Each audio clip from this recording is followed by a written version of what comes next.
So you probably already know this, but people use drones for all kinds of things now. Even for their jobs, we use them here at KARE 11 to shoot some of our news stories. And now the Metropolitan Mosquito Control District is using drones to keep the mosquito population off our backs. Gordon shows us how this thing works. For years, the Metropolitan Mosquito Control District was treating this wetland area near Maple Plain with a helicopter, but for the first time ever this year, they're now treating it with a drone. Well, you do a pre and post checklist.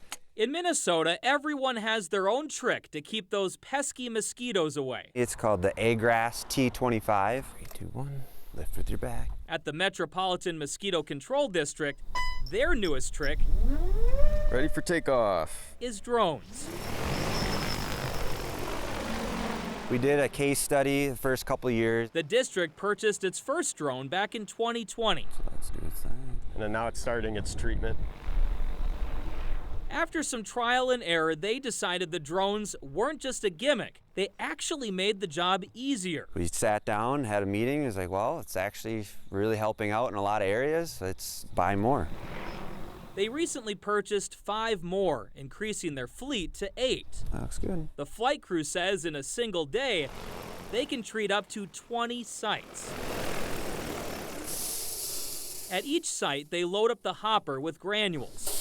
So it targets mosquito and midge larvae. They check the wind and flight path, and then they take to the skies.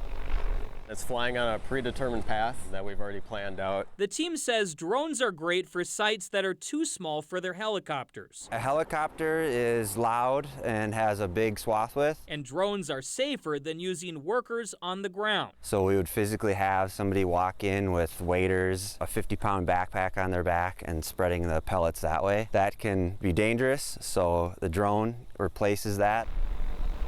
Right now, drones are treating about 10% of the district sites across the Twin Cities metro. Sometimes you got to play the wind, so you kind of predict where this material is falling. A number that will grow significantly in the coming years as the district wages its endless war against public enemy number 1. So don't be surprised if you see one of these drones flying around in your community this summer. They've added several new sites this year to keep those mosquito numbers in check. Gordon Severson, KARE 11 News.